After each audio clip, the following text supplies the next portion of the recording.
Back in the count. The swing arm now coming back as our countdown continues.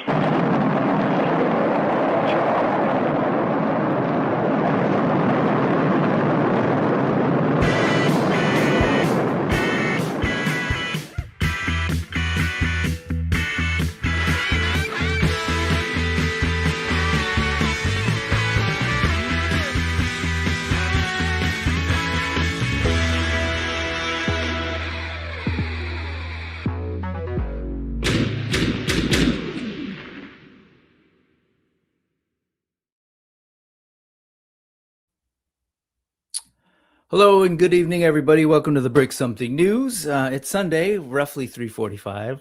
Sorry we're late, but it's time for the Break Something News, which is really a fancy acronym for Needless Ephemeral We Saw. Sometimes it's news, sometimes it's just talking about neat things. And today we're revisiting a neat thing that I was able to talk with these two about 6 months ago. We've got, let me make sure you guys are unmuted. We've got Ramirez of the Atom Power channel, and we've got Jason Demon, sculptor extraordinaire, who is about to kick off his line. What's going on, folks? Hi. Hey. Good to be back. We're back to talk some from news from Rise of the Fifth Sun. We have a great news. So Isra, can you talk to us? He will. We've been setting up, and sorry for the delay, folks, but is here again in Brick Studios, I guess, basically at my house.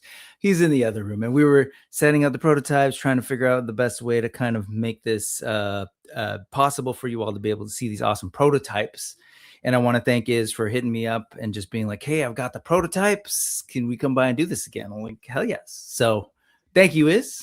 And thank you to the family for sharing you for today. And I'm so enthusiastic about this that I'm actually missing part of the 49ers game. I had my jersey in case they needed to send me in. Yeah. I don't know. I guess you were heading north here, right? But if you just I was about 15 minutes away. So location. I was gonna say, like, if you kept driving north a couple, that was the old stadium.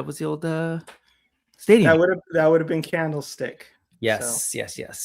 Anyway, that's Bay Area geography for you folks. But we're actually talking. We're talking Califas, right? Mexica land, right? So today we are talking about Rise of the Fifth Sun, which is a new line that these folks came through 6 months ago to kind of start to introduce. I know that as we get into 2026, you're looking to move towards the Kickstarter launch and production, right? And that's kind of what we're going to focus in on today, right, Jason? Right. We are planning to release the Kickstarter the next first quarter of the 2026. Nice. We are working on the prototypes and painting that. We have here like 4 of the new figures. To show to all the people of your followers to show all we have, and the news. We add to the project a new member, Israel Mejorada. He will work with us, and we have many exclusives to show you. Nice. And yeah, let's definitely talk a little bit about Isra and his work in general, because I gotta say, I was introduced to him through Iz, actually, and he was one of the sort of first person's work that I was seeing that was really like centering around Mexica/Aztec stuff, and it's just blown up. I mean, he's doing all sorts of stuff these days, still with that at its root, and now to see. To hear that he's going to be a part of bringing this figure line to the folks is pretty amazing. So we'll definitely talk about him in a little bit. But okay, let's go ahead and first let me kept them waiting. Let me say hello to the folks. First off, Freaks Figure's been here for a little bit saying hello because he thinks highly of you, Jason. Freaks Figure's excited to see one of my favorite sculptors of all time. Looking forward to the show tonight. Thanks, that buddy is a great folk. Yeah, man. Blake up north. Happy Sunday to all you lovely toy-loving humans.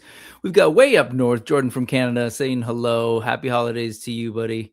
And I'm assuming you meant the stream, but the Steam is good too. Sorry, can't turn the teacher brain off. Sci-Fi George is here. What's going on, man? Good to see you. Paul Morales, 1976. That's my year. What's up, man? Spaded one Muck Dysentery. He apparently likes to move it twice. Charlie Squared is here. Evening, everybody. Justin Mohan, good to see you. Always. E. McNeil, who I got to hang out with last week, which was awesome. Folks, go back and check out the conversation with me and E. We were talking about, actually, this is a great follow-up to that conversation. We were talking about the influence of, in Japan, of sort of like samurai culture and sort of that transition out of the samurai period to iron making that eventually was made for like playthings, or I should say art objects, articulated creatures during the late Edo period and moving into the next. And then eventually we were just kind of talking about like, yeah, how much of this must be sort of the root of articulated action figures in Japan. Today, we're looking at a different part of the world in the Americas and how that's about to hopefully blow some minds when it comes to action figures.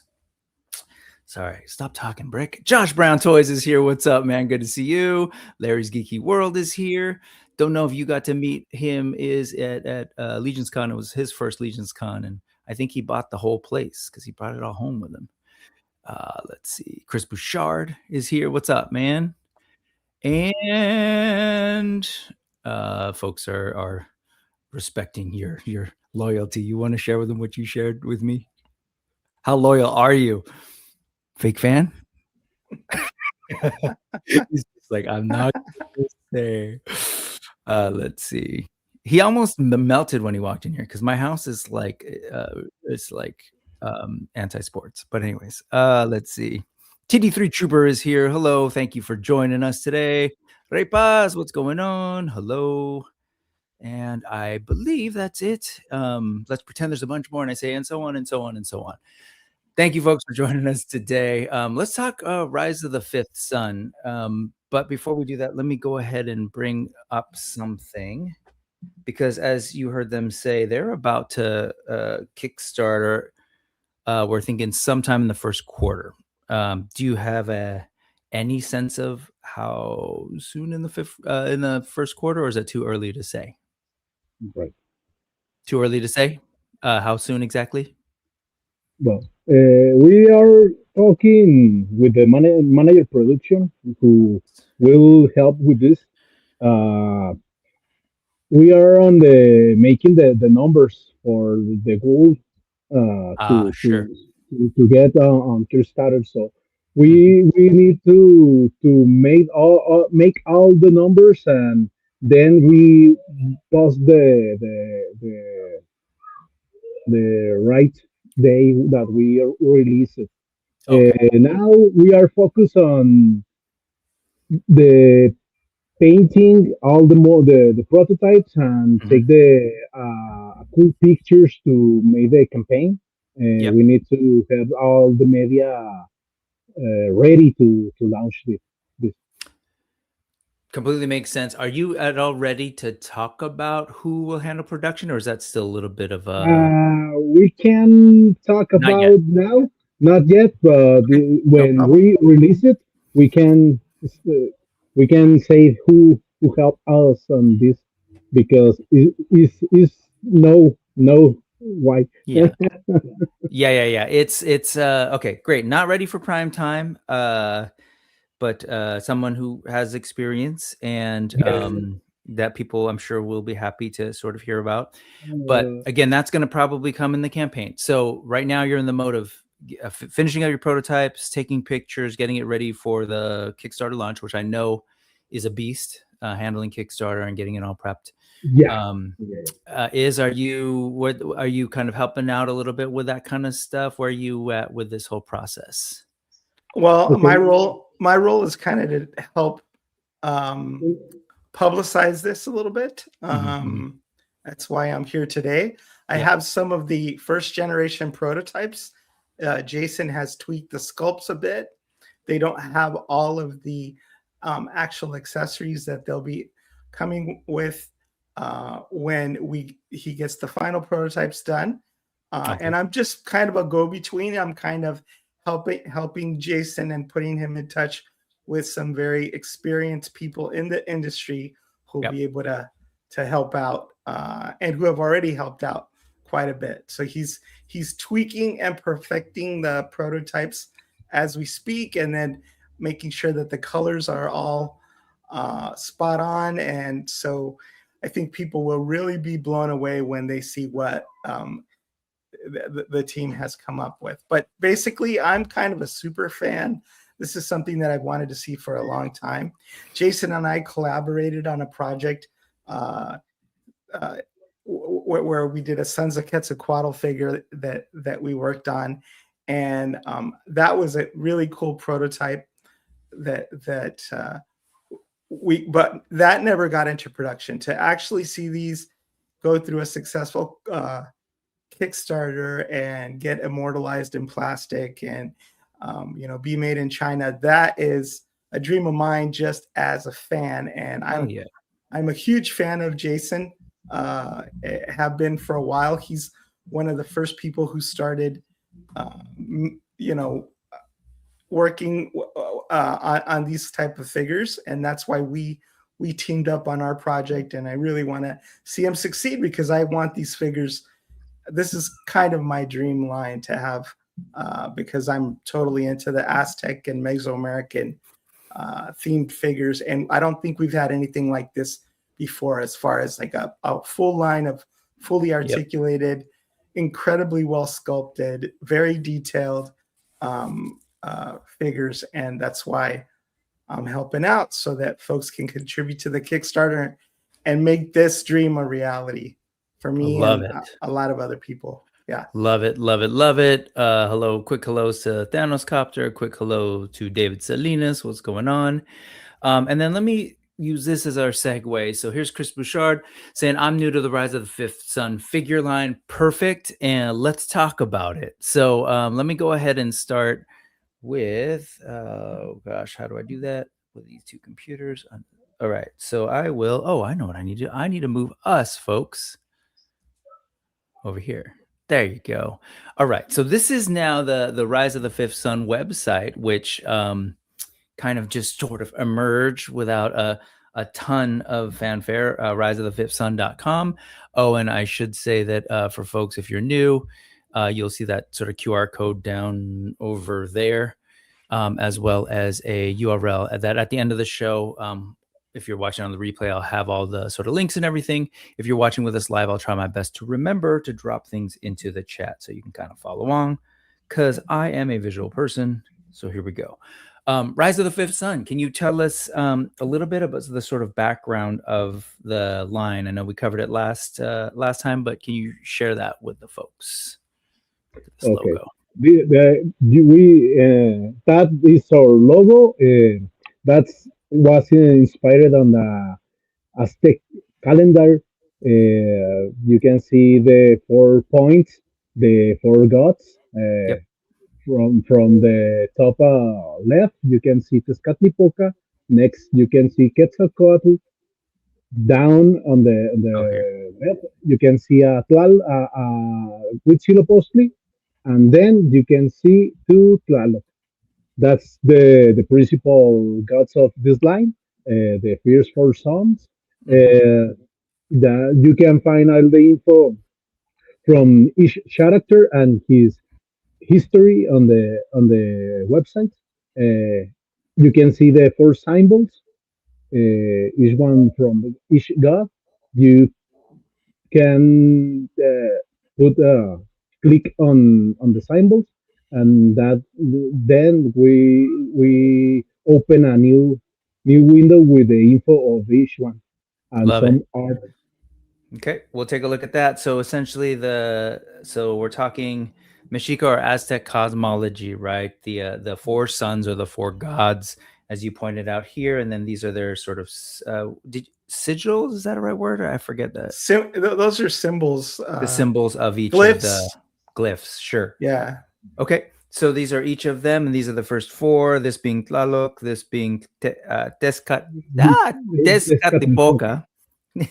Man, if you thought legions were hard, I can't wait to hear how folks are going to handle this. Good on you. Huitzilopochtli and Quetzalcoatl. And so these are the four sons. And then the rise of the fifth son is essentially this era where the four are in a struggle. Is that essentially your yes? Yeah. And so all of this stuff is here. It's fantastic. So I've got to say it is rooted in what folks know as sort of Aztec history / lore / culture. But as we talked about last time, you definitely looked at the codexes and looked at the history to inform your designs and your work, but you had to take some creative license with some of it, right? In order to get them in, I guess, action figure form, but also some production issues, as we talked about last time, right? Yeah. Okay. And then you were helping with a lot of the writing, right? And sort of, or just the copy? Well, basically, I did some copy editing. Yep. Editing. Because, Jason is English as a second language. I think he's coming up of, where are you right now, Jason? Yeah. That's a transition of that Israel made for us. Talking about the real history from the codex, and we made some of sci-fi writing by us and Israel Ramirez. Nice. And so where are you at right now? Where are you based? Where are you coming to us from? What in on the other side of the border? Yeah. Yeah. I'm not now. I'm here on Ciudad Juárez, Mexico. Gotcha. I'm here. Yeah. Okay. I'll go ahead and read this for folks. It says, Rise of the Fifth Son is an action fantasy saga that reimagines the divine conflicts of ancient Mexico through a modern comic book lens. This line blends striking visuals, legendary characters, and a sweeping narrative rooted in one of the world's most powerful mythologies. If folks are wondering, every now and then I might reference Mexica, and I forget when you and I spoke but I had mentioned it one time and you're like, oh, okay, this guy knows. Because as I have come to learn and be taught is that the word Aztec was sort of a thing that was put forth by a European, right? In trying to understand this culture, and that kind of divorces it from Mexico. Like people don't really, like when we talk Aztec, when we're talking the Mexica people, they would have referred to themselves as the Mexica. That's Mexico. Like that's right. Well, that's where the name Mexico comes from the Mexica people. And they're referred to as Aztecs by anthropologists and in the literature and by scholars. So, but they are the Mexica people, and they have this grand mythology where the world has been created and destroyed multiple times. And I guess this would be the fifth time. The gods keep trying to get it right, but they're not happy with the way humanity turns out. And so they destroy the world and then create it again. And so I think that's what the Rise of the Fifth Son refers to, that part of Mexica Aztec cosmology. I love this stuff. Born and raised in Los Angeles, Califas, and it was just definitely something I was kind of always around, Chicano culture. And then, I think that was just a thing that I learned a lot about growing up. But as I've grown, and I've studied a little bit more about the indigenous history, but I know, like, I want to highlight, as you pointed out, like this is a, what did you say? An action fantasy saga that reimagines these conflicts through a modern comic book lens. And what I find fascinating is that it really lends itself to what I think a lot of modern collectors are going to like be excited about. Just the iconography, the visuals, the armor sets, like all of that stuff. But also it's balanced with, hey, why don't you learn a little thing and embrace something a little bit different? Like I love my European knights and my concept of elves and dwarves. I also love the amazing stuff that's, comes out of China that we're getting more and more, right? Yeah. Based on that culture. And I'm so excited to now be getting stuff out of the Americas. So Let's take a look, if you don't mind. Could we go through the 4 sort of main characters lore-wise? Is there a particular Sure. order you want to go through, Jason, or is You can choose. okay? Let's just go left to right as it's listed here. Let's start with Tlaloc. Death, is that right? Tlaloc, yeah, Tlaloc, god of rain and storm. Oh, Many people say that is the god of the life. One of the most important godness on the Mexica Patreon. He are the first son, and I represent using a lot of the codex image and the figures. You can see the head. The head sculpt looks like the Tlaloque. The Tlaloque was a jar that the people of the Tlaloc, mm, they drop the rain to the world using the Tlaloque. That's the figure that represents Tlaloc.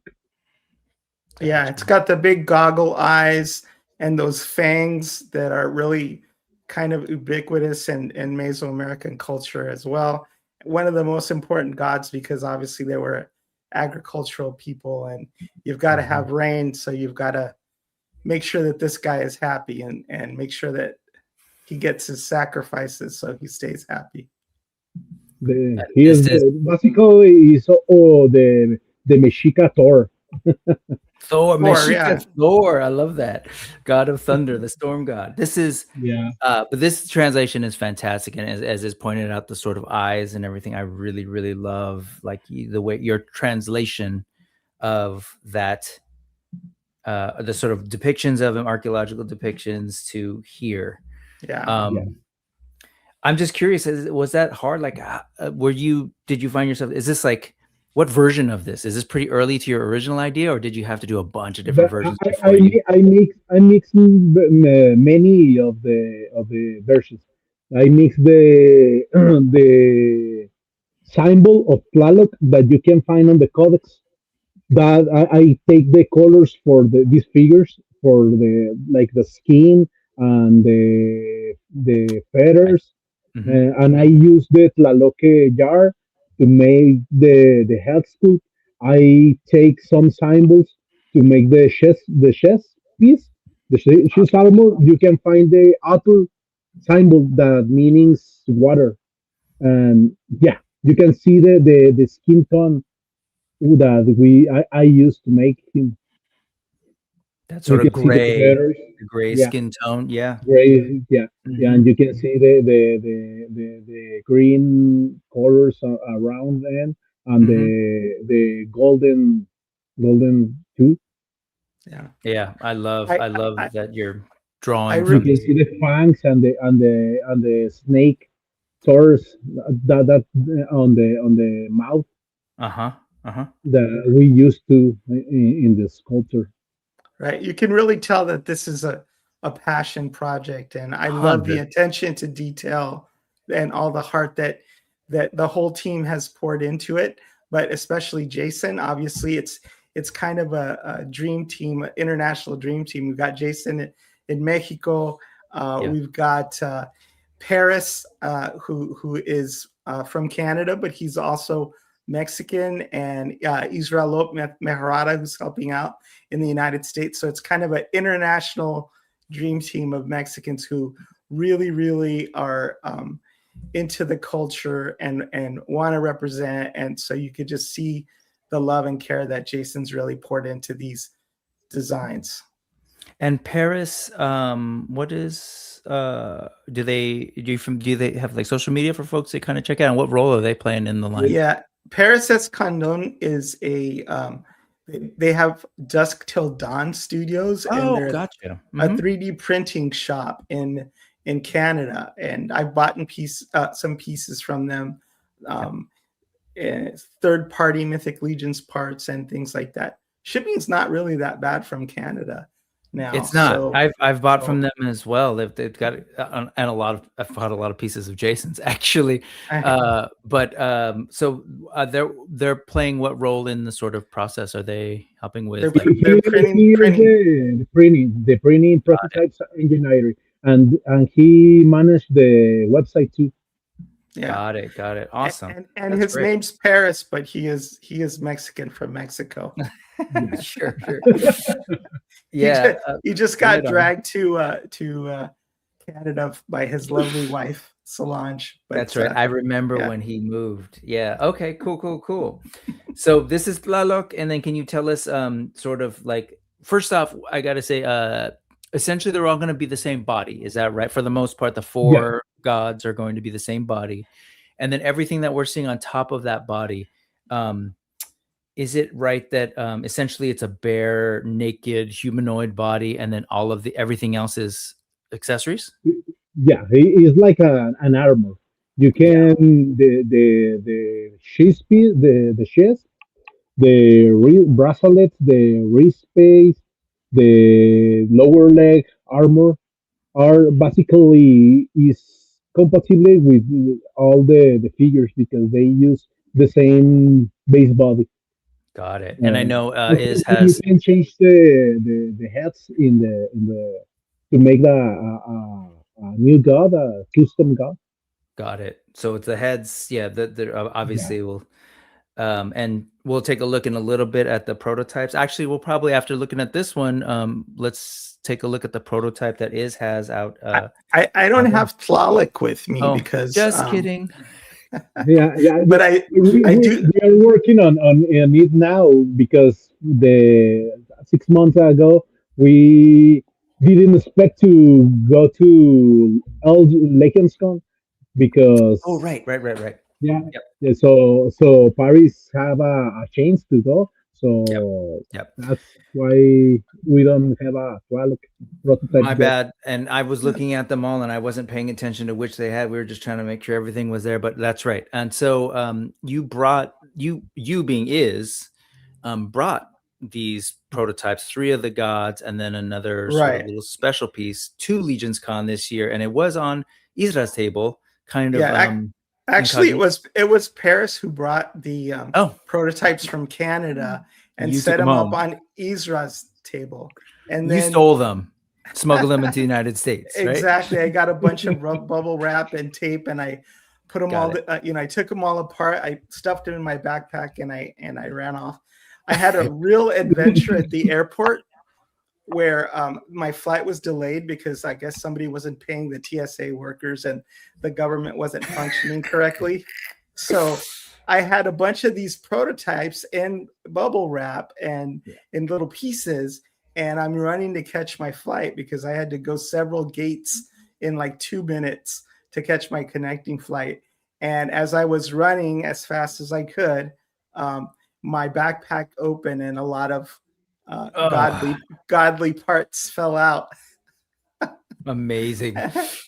Yeah. As I was running, my backpack had been completely zipped up, but it was just so much bouncing up and down on my back that it just opened up. And then some soul helped me.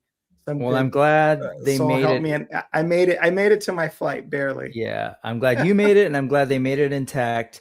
Real quick before we move on to another character, if I'm looking at all the accessories, so this is actually what we were looking at earlier, a sort of version of this. That's amazing. That's really cool. Okay. So is that a mask, Jason? That will be like a head, second alternative. Oh, a second head. Oh, no kidding. Okay, so this will be a second head that you can put on him to kind of have that look as well. Wow. Okay. It's very archaeologically, accurate. Yeah. I love it. That's really, really cool. Oh my God. I can imagine like folks are going to be so excited. Like as Doombot's saying, the attention to detail is excellent. And E. McNeil was saying, absolutely really enjoying these explorations of other cosmologies and visual sources, the color palette, plus the realistic sculpts just sing. Absolutely, man. And I feel like this is going to be so both fun, amazing, fantastic, but also educational to a large extent. And I think there's going to be a lot of folks, I've shared this before, that I know that aren't action figure people that are going to want these just because of the subject matter. So these are really great. And I really love Jason's design sense. And I've looked at these, and you can pour over the details for hours. But like, this is an aquatic god, an aquatic character, and you can just see the waves that have been incorporated like into the armor and all that, and just the design sense that and the sensibility that he brings to it. All these like very powerful ancient symbols. Just looks really, really awesome. Yeah, I see a lot of that here on this sort of cloth. Yeah, fantastic. Yeah. I want to zoom up to catch what you were saying. Is absolutely see like those aquatic elements, like the glyph symbols for clouds and water and rain and lightning and all that kind of stuff that you could just it could get lost at looking at those details. And the Mexica people, the Mesoamerican people, they also had a lot of attention to detail. That everything was what's rich with significance. So it's nice to see Jason carrying on that tradition. Like, he really gets it. Absolutely. And then here's, if you want to read more about Tlaloc, it's all here on the site. And man, this is really great. Love this. Okay. And then here, a view of the back, looking really good. Looks like you're pretty close. I can kind of see you've been putting a lot of the work in, getting ready for that Kickstarter. And I love this. Love it. Okay. Beautiful, beautiful. All right, let's move on to ¿quién más? Let's go to Tezcatlipoca. Right. Good. Tezcatlipoca. Yeah. He is our duality. On the Mexica history, we have a duality as all the religions. On the Christians, we have a Jesus, and you have the evil, the devil. So on the Mexica history, we have a Quetzalcoatl, who is the the good guy, and we have Tezcatlipoca, who is the bad guy. So he represents the envy, the bad thinking of the people, all that feeling. He is the bad guy on this history. We changed the last design on the skin to make it more accurate to the codex. We put him the black skin tone because he are made of smoke. He is the smoke mirror. Smoking mirror, yeah. Smoking mirror, yeah. Smoking mirror. Okay. So it's like the gods aren't just all good, they have very different elements to their personality, and they're responsible for bringing good things, but they're also responsible when disaster befalls humanity. So and everybody likes a good bad guy, right? Sure. Yeah. So love it. This guy's absolutely ferocious. I love what Jason's done with it. So here's from the codex, or one of the. It's just sort of like an illustration based on the codex. I should probably bring up the real thing here. Yeah. On the codex, you can see that he has a leg. He lost a leg. That many people from Mexico are asking for why we don't put the leg that he lose. But we can't do it because we are limited from the molding. Sure. So we can use the same body for all the first wave to make it possible, because it's so expensive to make this. So we are talking with the production manager. He said that these figures are so expensive to produce because the heads with the fears and that shapes are pain and mass when they cut them to make the molds. Yeah. Yeah, you made them so much detail, probably like Yeah, some weird undercuts or cuts that are going to be hard Right. to get out of these molds. So yes, I can imagine a So production manager claiming that these are going to be a pain in the ass and expensive to make. yeah, But I want to just highlight something you said, because this is one of the instances where you're shifting a little bit from the sort of the history and the culture where you're like, okay, well, he lost a leg, and but that's just not something production wise that you could represent at this time. So totally makes sense. I'm but just he curious. had he had a leg before he lost it. So yeah. Right, the sure.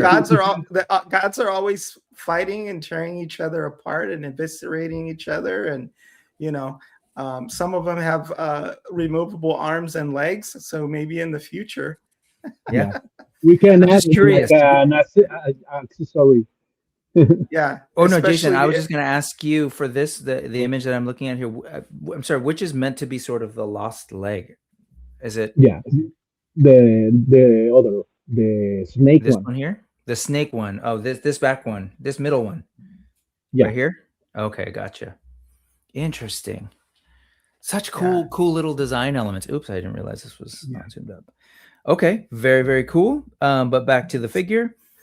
yeah. So you can see You the can see all. intricacies there, huh? Yeah, like all Yeah, of the detail here in the weapon, which like these are meant to. I'm forgetting now what it's called, but these are like obsidian, right? Like Yeah, see, edges, sharp. obsidian blades, right? Yep. And then you can you've see all got the color palette is like like the codex one. yeah. I think it was yeah. Jordan was saying that cat mask, super fierce. His face and his mouth. Love that. Like we don't. Yeah, these are going to be very just super unique in terms of like the action figure world, in terms of the armor set and everything. And, like, sort of irrespective of where it comes from, just the notion of that massive head with that angry face in the middle coming out of the mouth, so cool. And if you're a Kirby fan, Kirby took a lot of inspiration Yes. from Aztecs and Mesoamericans. So if you see Kirby characters with these giant heads, giant headdresses, giant crowns, he was very much influenced by that. So if you're a comic book fan, these also have it's not the Kirby vibe, but it's Kirby kind of paying an homage to all of these gods of Yeah, ancient Mesoamerica. Yeah. dude, great call. Thank you for that. You're absolutely right, and we see that fully. The art, he was definitely inspired by this stuff. Oh, so good. Yeah, and if you see And the art that he did also for the movie, that that fake movie that they were going to make, what was the name of it? it was Lord of Light by Roger Yeah, Zelazny, I think. Yeah, the book is to Ben your Affleck was left. in that movie. Is Oh, okay. Wow, you are really prepared. The Lord of Light designs were yeah. I'm not prepared. I'm just a giant nerd. Yes, I'm just a giant nerd. But anyways, you had these Kirby references at your fingertips. Very impressed by that. well, We didn't prepare or discuss this at all. And then you got the Lord of Light book. yeah, dude, I nice. do. I'm a fan, and all the history that you're talking about. You're referring to, I forget the Ben Affleck movie, but yeah, that was a whole CIA operation where they like were going to do this whole movie. Anyways, history, it's a good thing. It's what I teach. Yeah. Oh, and then the okay. curved blades. Love how wicked those look, Jason. Yeah. Like the sacrificial daggers or. Yeah, that daggers was designed by me. That not historical accurate, but I think that we introduce a new accessories because they are gods and they need cool weapons too. Yep. Yeah, and then that's the action figure, science fiction comic book of it all, right? Really trying to make these work as figures as well. David Salinas is just responding to like the look of these things, man. The love of the weapons and the colors on this guy. And I agree with Jordan. Like people are just going to see these, and as much as I would absolutely love for them to explore where these come from, but also, yeah, these figures are going to sell just based on like how cool they look, right? And just cool factor.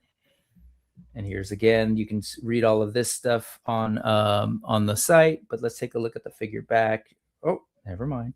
Was this meant to be a back? We missed that. Oh, gotcha. So anyways, to be seen. Now, do we have him in Yes, we prototype form? do. We do. Can we take a look? Do you want me to do that now? Yeah. Let's take a look. So this is the render, folks, and then there's our our amazing setup. We did our best, folks, with what we had. Oh, Here he is in yellow. Yeah. And like I said, the shoulders aren't totally popped in correctly on this. And it also has two heads. And Jason will have to tell you whether or not it comes with a second head or not. But yeah, here he is in all his glory. Here are these those curved weapons. You could see that in 3D. And then I believe this weapon also comes sort of a club with obsidian blades as well. And I think he looks absolutely magnificent there. Yeah. I don't want to touch or move him around too much because, like I said, these are very delicate prototypes that have been taken apart and put together a couple of times. And there are also some tweaks here. Like I think that Jason made the feet bigger, and there are some other things. But how do those look? Can you see them, or should I try to? We can. Get in Would closer? You mind moving? Yeah, move the camera a little bit closer. There you can see in the background. I can see the library books I need to return. But yes, he's a very erudite man. Okay, so here we go. You can see that really cool. Wow, look at that thing. Whoo. Yeah, I took some quick snapshots as we were setting up, and I'll look closer at them there, later. The silhouette, obviously. There's the other head. So, Jason, is that other head gonna be what's the thought with the other head? Okay, was planning to be the second head for Tezcatlipoca, but now we are working on other designs and make it more accurate to the design. So on the museums, you can find a Tezcatlipoca mask. I don't know if you can put some pic from it. The Tezcatlipoca mask. We are working on the scoop on that to add to as actually second head for Tezcatlipoca. Mm-hmm. Okay, and these are all resin prototypes, folks. So we were like, we had to get that left shoulder back on earlier and heat it up a little. But to maybe address some of the one quick question, Spaded one just sort of back in, and he said, how much of these accessories and armor is removable for customization? And the prototype, I think, probably shows you, Spaded, that like all of the gray stuff, that's all going to be removable. As we were saying earlier, the entire body, it's essentially like a basic humanoid body underneath, and everything that you're sort of seeing gray versus the sort of yellow that just happened to be that this resin that they used for this prototype, you can kind of see what's different. So all that's going to be removable. Is that right, Jason? Yeah, you can see on the prototypes, like Tezcatlipoca, you can see all the yellow body, all is the base body. The gray things are totally removable. Nice, the waist, the armor, the skirt, all that can remove. Yeah, I didn't see that earlier. I didn't see you had the little curved thing. That's cool. Yeah, and we will get to the. Since we're here, I'm gonna just go ahead and take a look at Quetzalcoatl now. Is that okay? Sure, and then we'll jump. Actually, no, hold off on that. Here, I'm going to produce a little bit. Sorry, dude. I know you probably is it because of moving the camera back and forth? It'll be fine. You'll be fine. Okay.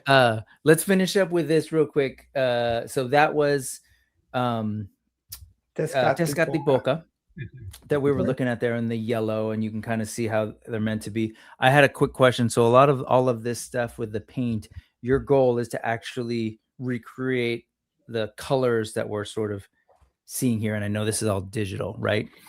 Right. Are you you're working with somebody to do paint mastering? Is there a particular We are testing. Now we are testing the artist, but we talking with some of them, mhm. and it's hard to say who will be the Okay. artist who we release it. When Okay. I have some pics of the proofs, art proofs from Huitzilopochtli, Uh-huh. but no certain when we have the finals. Gotcha. Okay. So you're currently still sort of figuring out, nailing down who you're going to work with, the artists who are going to work on the paint masters. But these look great. If this is the goal, I mean, all of these colors are going to be amazing and just sort of pop. And I really love that you're doing the different skin tones to kind of match the codex. Um, Yeah. awesome. I love this thought real quick. Jordan saying, man, if they taught history and cultures with action figures at school, it would have been more fun. Man, I agree with you. My kids don't care, but yes. But very cool, very cool, very cool. Let's go back and let's now take a look over here. And let's go with Huitzilopochtli. And then Huitzilopochtli. we will end with, I know Doombot, sorry, but we will end with Quetzalcoatl Okay. for reasons. But let's go with Huitzilopochtli and let's take a look at this. I shared this on an episode of the news, and man, I really love this. I don't know why, but there's something about blue skin. I don't know, with the exception of Avatar. But like, with like the Hindu gods, also the idea of like sort of blue skin deities always kind of like my neurons start to fire. So can you tell us a little bit about this guy, Jason? Okay. He is Huitzilopochtli, is the god of war from the Mexica pantheon. He it's a controversial history about him Okay. because I don't know if you know a little bit about the Mexica history. They Okay. come from Aztlan, Uh-huh. the Mexicas, and they come to Mexico, uh, and he lived with they was the Toltecas and Hmm. Mexicas was living together on Tenochtitlan. Okay. Uh, Huitzilopochtli was the god from the Mexicas, the original god, and they incorporate to the pattern from the Toltecas. From the They have Toltecs. Tezcatlipoca, they have Tlaloc, they have Quetzalcoatl, but Uh, the Huitzilopochtli know what's original from the pattern. They I incorporate Huitzilopochtli as the principal god before the Toltecas culture. got it. So So I love the history and the research. So And it's potentially. interesting Mhm, is that he also the god of war, right? mhm, mhm. And patterned after a hummingbird. So hummingbirds are badass. They are. The Hummingbirds fight. hummingbirds are, yeah, and hummingbirds are also known to be very spiritually connected, or referenced by several cultures Yeah. to Yeah. be these spiritual beings that are often like a special connection to It, the it, connection with the war from the Harmoniverse is because they flying on the symbol of the infinity. So uh-huh. the fight as human is fighting to the angry, fighting to the bad feelings. So that's the war. They talk us about the a war inside us to fight to don't be angry, to fight to be don't Yeah, be bad person. love That that, that the that's internal the war. war, the war Yeah, within the us. internal war. Right. That's sorry for my and poor English. That's and what I try to say. Yeah, yeah, no, and it's if great. and if you died in battle, Hmm. the greatest honor is that you would basically become a hummingbird Uh-huh. and go to heaven as a hummingbird, or females that died in childbirth, because that's kind of their equivalent of warfare, and that happened quite a bit So yeah, that you would get to be a hummingbird, and obviously to be the god of war in a culture that was quite militaristic. He's one of the main guys, right? And so we're looking at this character with wings as well, to sort of the hummingbird. I love the headdress that sort of communicates the hummingbird as well. I actually didn't look. Was there something about? Was this also? I'm assuming pulled. You did a lot of research from the codex as well. I haven't looked at this one. Jason, you were pulling from the codex images as well for Huitzilopochtli. Yeah, we interpret a lot of codex image, like the skin tone. You can see the colors of the feathers. You can see the shield are based on that image. They don't have the Cihuacuatl's work, but you can find some others like. Give me a second. Let me take a look. I will look. Like the Borgia. Borgia. Oh no. Hold on. Sorry, wrong one.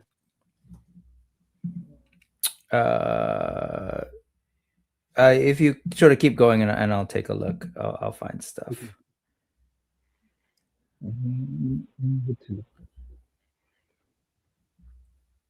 Or not. Oh, here. Okay. So this is not exactly but I think this captures some of the headdress as well. Not this right here. We looked at that. This, some of the headdress. Yeah, that's the headdress of the especially, and you can You have a link? The serpent weapon. Ooh, now you're doing that mic thing. I remember now from last I time. post a pic here to show. Oh yeah, if you put it into the chat and under comments where it says private chat. Do you see that? Yeah, I can. Okay. Cool. I'll take it from there. But yeah, and while we're doing that, just yeah, absolutely beautiful stuff. We've got the God of War. We've got Sath Amateur Hour here. What's going on, man? Thank you for joining us. And it says, Spaded. These work on a lot of levels. Bright colors, big muscles for the little kids. Not just the little kids. History and representation for the adults, for sure. Yeah. And the kids at heart. We talk about the sword. The sword is a snake. The snake is on fire. The name of that sword is Cihuacoatl. Is the most powerful weapon on the Mexica pattern. Basically, he is so powerful, so strong. He fight between his brothers. He defeat 400 of his brothers to protect his mother. Uh, he's a really badass guy. I mean, how'd you like to get hit with a flaming snake weapon, right? Yeah.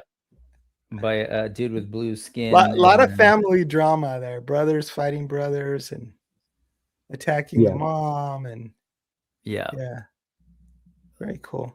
Beautiful stuff. And I love your translation into this figure here. Let's go ahead and take a look at what Iz has over there for this figure. I know you've got it. Let me get up a little closer here. One of my favorites. I really love the head of that hummingbird. So cool. Yeah. And then here's that that's kind of counterintuitive here, trying to aim the camera. Look at that. Look at that thing. Snake weapon, flaming snake weapon. That's really cool. Personally, that is my favorite weapon that I sculpt. I ever sculpt on all my life. Really love that. Really? I need to make I really to make one on real scale. Nice.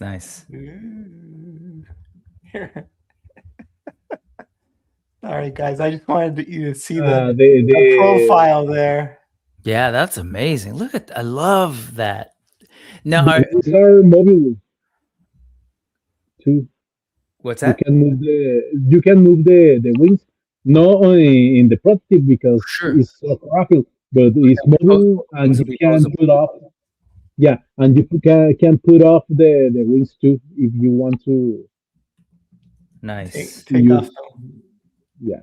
So We you know, have these are, like I said, these are still works in progress, and these are early prototypes, but it gives you a good idea of what they're gonna look like. Absolutely. Yeah, I really love this one, especially when I, taking a look at the sort of like the colorway, the colorway and everything that you're gonna be looking at this. The sculpt alone, as all the detail, but then once you hit that color on there, I love the sort of blending of the wings from the top down. Really cool. Yeah. Since we're here, Jason, and I'm kind of got the back of this. I know last time we spoke, you did like kind of a rundown of the articulation. And one of the things that I remember kind of pointing out was like, oh, what about ankles, like ankle rockers? And you've since changed it. Where did you end up landing with the articulation of the okay. ankles?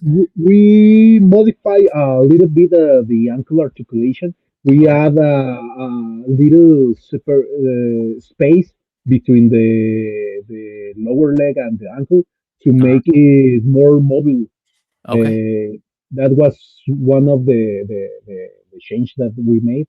Okay. But it comes pretty cool. We are testing and comes really nice.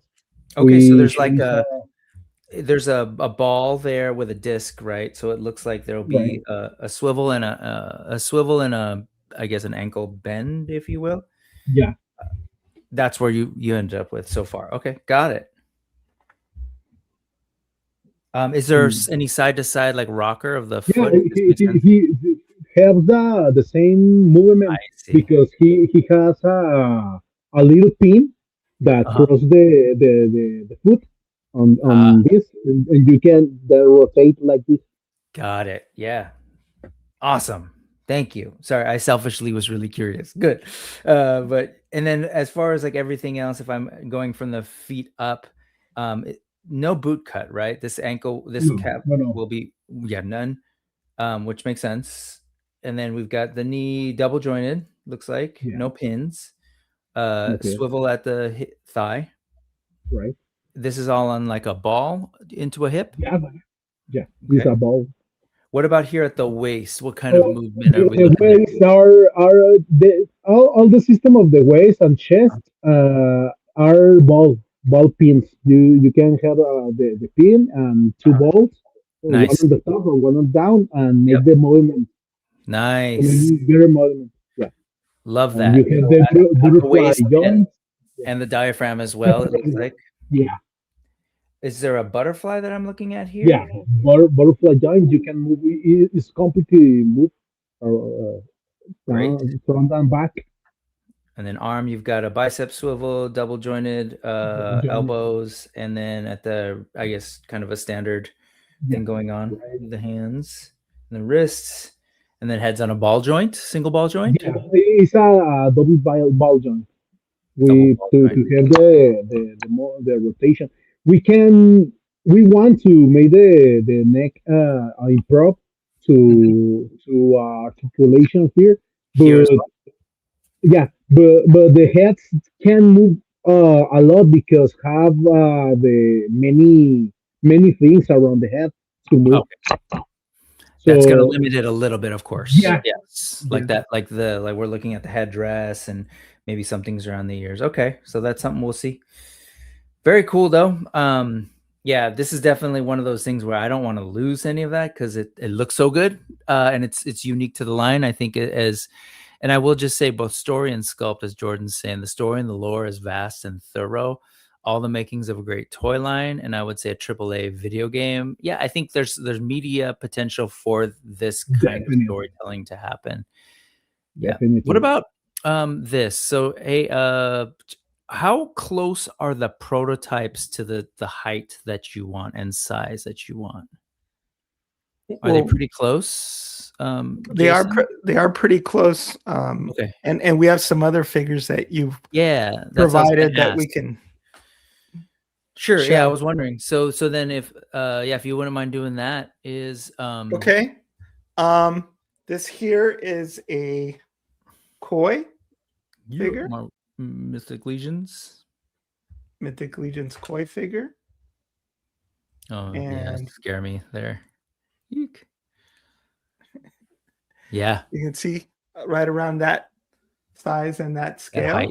I probably should have Height. gotten you a human now that I think about it because of the head, but whatever, it's fine. We get And it. then we have here is this a teenager? It's a Marvel Yeah, that is a Legend. teen. That's a Marvel Legends. Plus, he's young. That's Roberto da Costa. He's a Brazilian X-Men. That's right. See, he knows what's up. Yes. I gotta get me one of these. I like but that you could see as a teenager, he's a bit small, but it would still work.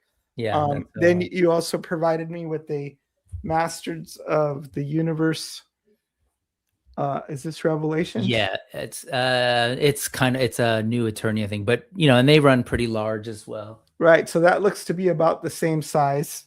She's on that stand, so it's putting her up a little bit, but those work really well together. And then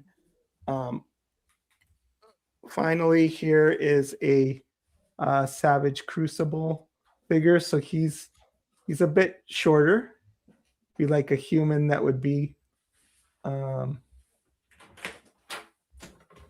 few inches shorter. But then you look at them; they also have the headdresses and the feathers and all that stuff. You got some more figures here. Okay. I figured a Legendary Barbarian. Yeah, here. I'll let you do that. And some stuff from China. Get her out of here. Get him out of here.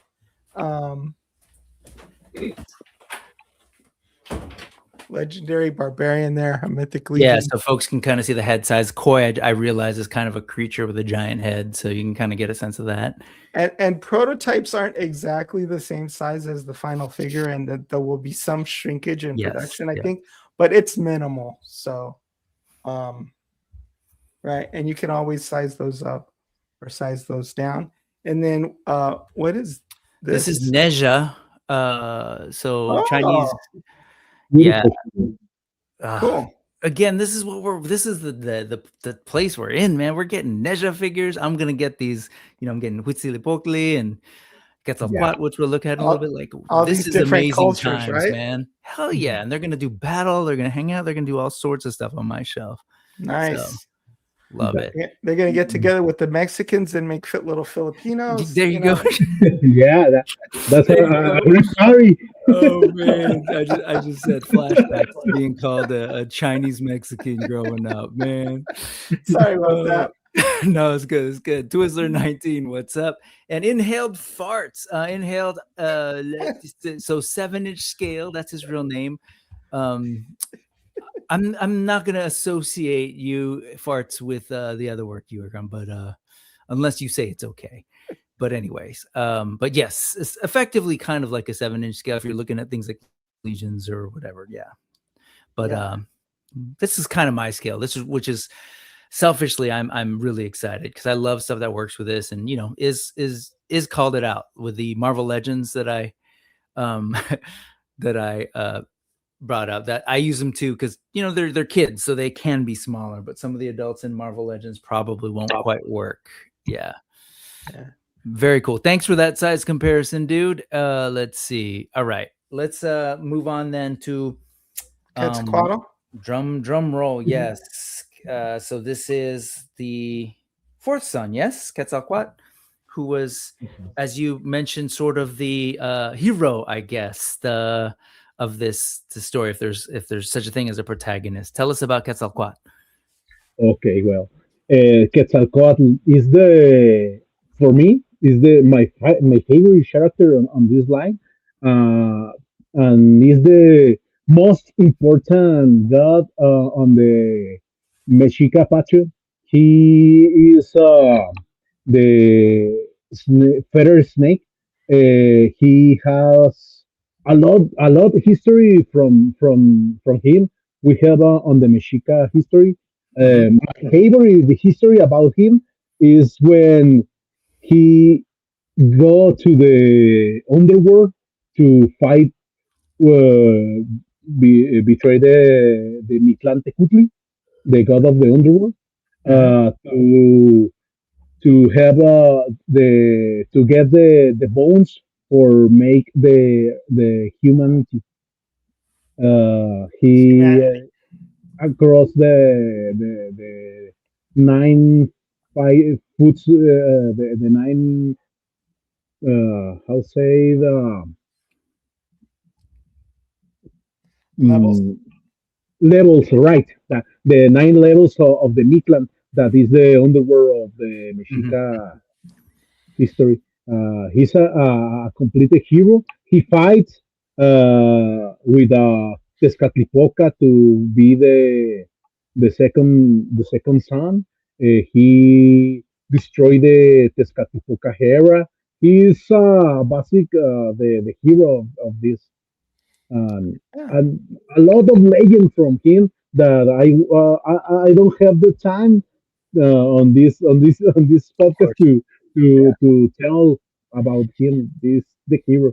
You So yeah, can I recommend to read about his history because it's so fascinating. yeah. He's the Lord of Light and knowledge, learning, all those good things. Hmm. Yeah, and as far as like the idea is that as far as like the humans go, kind of I guess a champion or a protector that brought a lot of knowledge to humanity, which is why he tends to be seen as you're saying, sort of like a hero, right? I guess Right. conquering. And he wasn't big on the human sacrifice either. So that also makes him a good guy. Love it. So talk to us about the translating. What were you looking at as far as like design elements that you wanted to make sure you worked into Quetzalcoatl? Okay.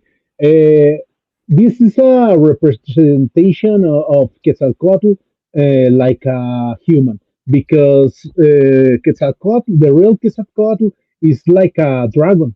He's Hmm. a big snake with a lot of feathers, and he is massive. So this is a human representation of him. I use a lot of my imagination to make this figure because we don't have we have a lot of representation of him, like human. So I take some elements from the histories and codex and the pyramids from Teotihuacan to make him. You can find his helmet is the stone that you be sculpted on the Tenochtitlan pyramid. Yeah. That's Look like the helmet. That was I take a inspiration from Israel Ramirez and me last project, Sons of Quetzalcoatl. yeah. I got a lot of inspiration to make this figure. I So see. Right. Israel is Taking some the of those father ideas of from that project into yeah, this one. of that project. Yeah. So this one, yeah. Very cool. Israel Ramirez is a father of this Quetzalcoatl. It has some of my DNA there. Like we could come up with the Yeah. pauldrons that have that feathered serpent head motif on them, and then just sort of the feathered headdress and the human face emerging from the snake mouth. And I just want to say that when Jason and I worked on that project, it was before Marvel came out with their Namor designs. So Oh, for the MCU, you mean the Namor? Yeah, yeah. yeah, for the Black Panther movie, Hmm. where he also has a headdress and all that sort of reminiscent. So I think it I was have out. Yeah. excuse me. I have a history about that, Israel. I never Oh, told really? you. Oh yeah, when we made the Sons of Quetzalcoatl design that was so popular on the custom figures and the customizers that Right. design. I had a friend from Mexico who worked with the person who designed the the costume from the The name movie? of, yeah, No Really? kidding. Wow. they For inspired Wakanda. on Yeah, our yeah. designer. No They never kidding. yeah, they never told on the to the people, right? But I know that they inspired to make that on Sons of Quetzalcoatl design to make Wow, name design. that's amazing to hear. That's the first time hearing of it. Yeah, But Yeah, I I was about to joke is I'm like, oh, are you saying that you know but apparently there was clearly like well, what we're hearing is there was a line of influence to the you know costume that me- we eventually. I always thought it was sort of part of the collective consciousness, our Uh, great uh, minds think alike. But yeah, if in fact there is some inspiration, then that's a great honor. But we yeah, our design did come out before the movie, and I love what they did with I do too. with the movie figures. Mhm. They didn't have Namor with a lot of the extra bells and whistles and the helmet and the just regular Marvel Legends figure. But I went to Mexico and got a custom crown to put on mine and all the other accoutrements so that Dope. he could look really cool. And yeah, so I'm sure most of the credit goes to the original Mexica designers, Of whoever they course. were, who So inspired a yeah. Sense of Quetzalcoatl figure that Jason and I did. And if they saw those images on the web and they worked them into their costumes and were inspired by that, then that tickles me. Yeah, that's amazing. I love that film. But yes, Elio sin amor. I'm looking at this alt head. So was this alt head more based on sort of like the other yeah, one that we were seeing, kind of like the yeah. That's the traditional? second head. Yeah, that's the second head of this figure was inspired on Ejecatl god. He was the wine god of the Toltecas. Ah, It's a representation of Quetzalcoatl too. You can find the grifo for the symbol of that god. You can find is exactly like the sculpt. You can see the mask is removable. So Yeah. I love this head. It's so accurate to the codex To the symbol. original source, yeah. And you can Yeah, see there's a mask where there's a beak with teeth and fangs as well that would be removable and go on the head. So yeah. yeah. So that's really cool. So yes, this is gonna attach here over the mouth. Yeah, I'm looking at these. I'm like, man, I guess I'm gonna need like two of these guys to display this look. And well played, Jason. So do you have this prototype? Let's take a look at that. Yeah. Let's go. Okay, let me zoom or All and while right. you're showing that, I will just address for those of you who are just jumping in, like Tiffany Mythic Dolphin asking, are these available for pre-order? These will be going up as a Kickstarter first quarter of 2026. So we're ramping up. We're getting ready to go. And I know Tiffany's very familiar with Kickstarter. So So you're gonna see me remove the mask here, yeah. or attempt to. There you go. Whoo. The beak. So that's the alternate head. Yeah, yeah. and then there's this head as well. Oh, man. Also, we to this design, I articulate the pauldrons because I don't want to make holes on the body. So we make a system to articulate the pauldrons on the chest armor. I see. So the pauldrons are connected to that sort of chest, the piece over Yeah. his collar. Got it. Okay. And then look at the Uh, detail here on the weapon. I love that part where you've got the serpent. Mm-hmm. Yeah, if you kind of maybe move back, it'll zoom eventually. It's not the best camera, but yeah. And And I have a fun fact about this figure that I never said to someone else. Uh, you can see the symbol on the belt is an X symbol with a I on the center. If you see the render of the figure, it's a red X. Ah, uh-huh. Yeah, okay. That is a little homage to my city. We have a big sculpture here that is that X, that red X here on Ciudad Juárez, Mexico. So it's a Ah, little homage of that. nice. Very cool, very cool. and then But it's also is an Aztec symbol. he's got a little heart here in his hand. Wow. Very Look at well sculpted little tiny heart. El corazón. Nice. Little organic, or what do you call it? Like a anatomically correct Anatomically correct. heart. That's the one that's my favorite, one of my favorite emojis. Nice and gross. Very cool. Yeah, that the both heads are really great. Yeah. I love the sort of like there's a kind of like a jaguar leopard print on his on that sort of cone part of that alternate head. It's really cool. Yeah. Cool. So yeah, there's this is what it'll look like. This is all it rendered out. This is that main head that he was sort of holding separately, and then there's the heart. The shield is really cool as well. Look at that shield. And was pointing out the weapon details here, that this sculpt is all this design is all in that sculpt. Yeah. It's a relief.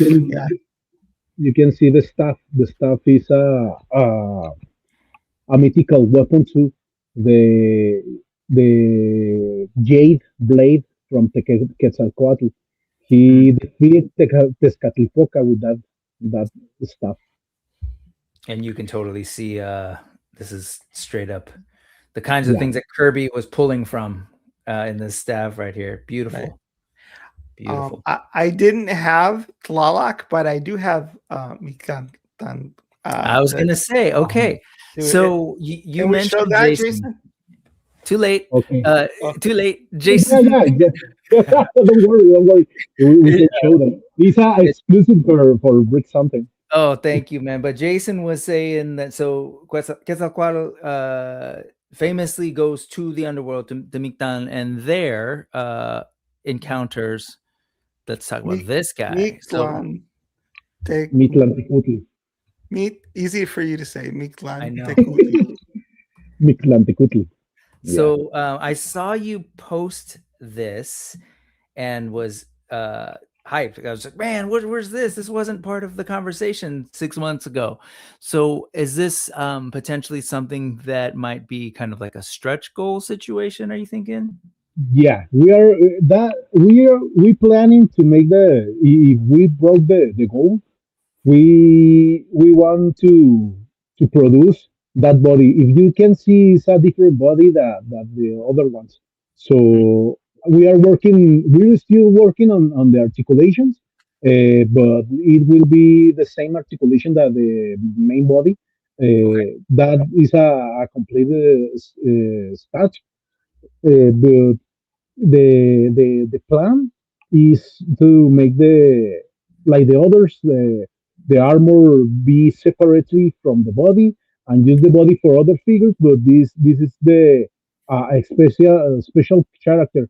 Many Mexicans love this guy, and people from other countries know his name more than Quetzalcoatl or other gods. Really? He because the people loves all the representation of the death, and this is our death god in the Mexican pattern. So what we're looking at is a slug. It's no articulation cut into this prototype, but you are looking to produce this as a potential stretch goal figure, which would make essentially like a second buck, huh? Yeah. We're still talking about the size of this guy because we want a big figure, so Oh, that's what will be interesting. I want to represent the battle between Mitlantecutli and Quetzalcoatl. It will be so good. yeah, man. He looks amazing, and so potentially a bigger figure. It's a stretch goal. It's not something in the main four that you're going to be coming with for your Kickstarter sometime in the first quarter of 2026, but it's something to shoot for. Yeah, it's a gorgeous looking figure. I can only imagine what the colors and everything will look like on this guy. Do you have a sense of what the color of the body would be, the torso and It will be like La Red because the codex said Ooh. on that he will be like a scarred body Okay, and the face like a calavera. nice. A red scarred skull headed Skull face. guy. Yeah. Yeah, David Salinas is saying that has to be his favorite. There you I go, man. love the We guy. gotta push it. I have really fun made sculpting this guy because I love the sculpture. Well, you can see the symbol of the rise of the fifth sun. Our logo is a skull. That's So right. I Yeah. really love the concept that we made on this guy. It's like Very a really super badass Mexican Skeletor. Yeah. yeah. Before Skeletor. But all right. So His this is daddy. Rise of the Fifth Sun. Again, look out for it. I'm sure you guys are going to be doing jumping around different streams, and we're going to look at social media. Follow Rise of the Fifth Sun right now on Instagram, folks. And again, sorry if you're not familiar with the show. There's a URL that'll pop up on the bottom, and then there's the QR code that you can jump to. Look for all these things. I'll put them together after the show. But Rise of the Fifth Sun, you'll see sort of all the different updates. This is where, I first saw this guy and got super excited. But check it all out. It's all there. Kickstarter, look out for it as soon as you sort of see the announcement on their IG. Go ahead and do like a follow on the Kickstarter to kind of help hype it up. That's how Kickstarter works. The more people that are sort of like click it as once it's created as a project that they want to follow, Kickstarter, has its own sort of internal algorithm to push it out to their folks who have accounts on Kickstarter already to make sure that it's out there and known. And then we do the work that we do as indie toy fans who want to see these things made, man. We just we let the folks know. We talk about it on streams, on our social medias. But I will say it's going to be busy. Yeah. We just successfully helped Wade of Unparalleled Universe. The community came together and made those figures happen.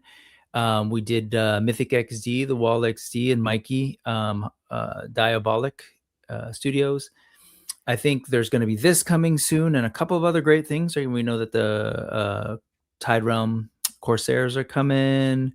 What are some of the others? Oh my God, I'm totally blanking. I think Space Zombies are going to be going up again soon. So there's other things. So they're all great, and we're gonna hopefully keep our ear to the ground and make sure that we're pushing these things. Because I like to say, or I like to reiterate this saying that's out there that rising tides lifts all ships. And I think with indie toys in general, that's what it's about. That's why the Four Horsemen and Jeremy and the Legions Con crew make it a habit to make sure that indie toys are there and really sort of celebrated at this big show that really is ultimately a Mythic Legions and Cosmic Legions show. But they know, right? It's important to sort of support this community. So Jason is no stranger to Mythic Legions. He's been sculpting and doing parts for that line for the longest time.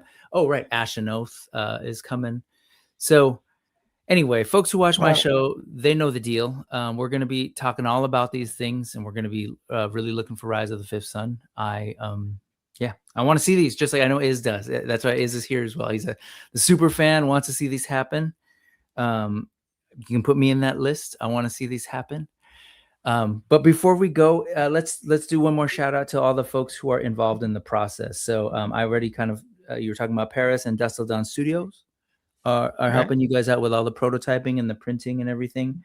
We've got Isra Lop Mehrada, who's like custom work is very much in line with, as you can kind of see with a lot of these.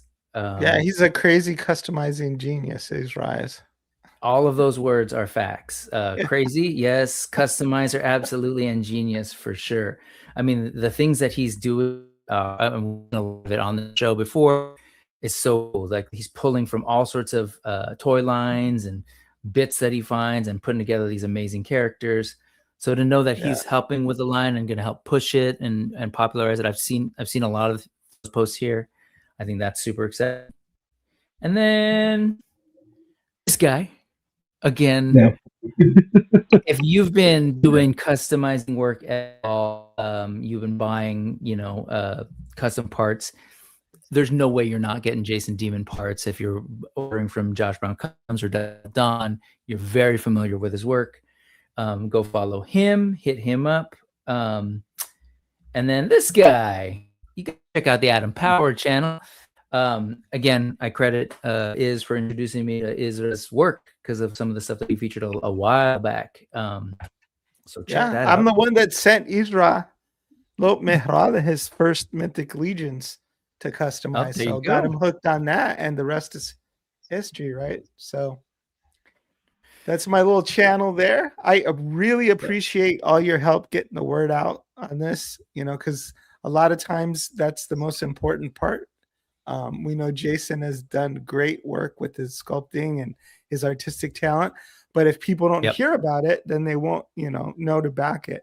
So thank you so much for helping us get the word out. And everybody, if you want to help out, tag these on your socials and share, and so we can all benefit from getting these eventually. Can't wait myself. Are you hiding now? Are you surrounded by the gods over there? No, I do want to give an update. 49ers 37, Tennessee 24. Man, that's got to be a first. I think that's the first time on the Brick Something News that we've got a sports update. Even without my help, they did it. That's how much I care about this project, is that I'm willing to skip the game so I can come here and talk up Jason's, Rise of the Fifth Sun.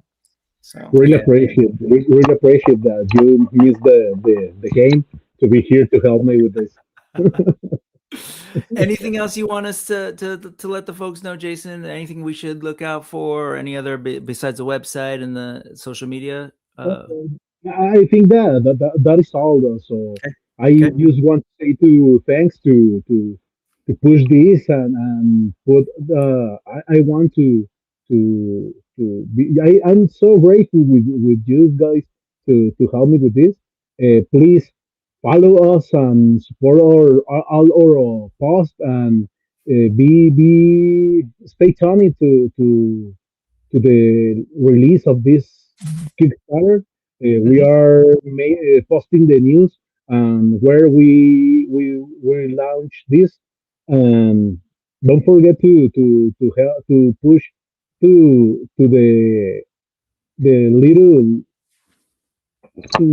the how I can say the little sculptors and artists like me. Sure. Independent.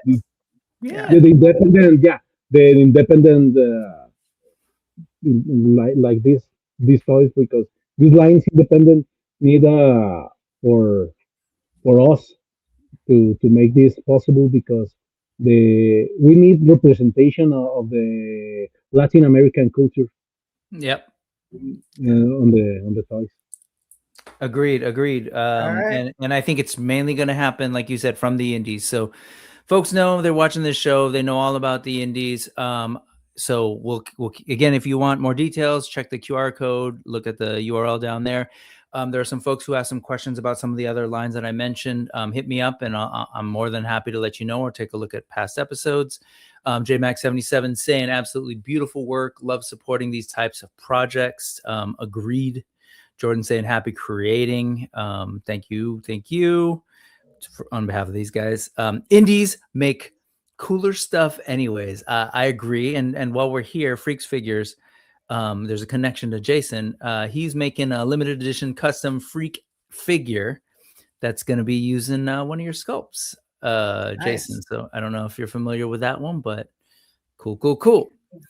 All right, folks. That's going to be it for the show. Again, thank you both for taking the time to come back here. Every 6 months, I guess, is the thing. No, but once the Kickstarter launches, definitely going to have you back.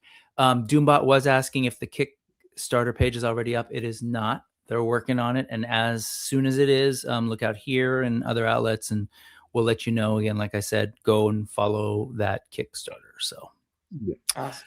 All right, folks. I hope you both have a great rest of your weekend. I'm going to kick this guy out of my house, and I'm going to keep all the toys and the prototypes. So you're going to stay with me. And yeah, we'll see how that works. All right, folks. Thank you all very much for hanging out. This is where I professionally try and remember what I do. Oh, I play music, and then I end it. Thank you, everybody. Appreciate you. Have a great week. See you, Jason. See you, Iz. Here we go. All right. See, music. Goes. Oh, they're a little late. Whatever. Hey guys, thank you to everyone watching. Iz, could you do me a favor and recite the first page of the website in Nahuatl?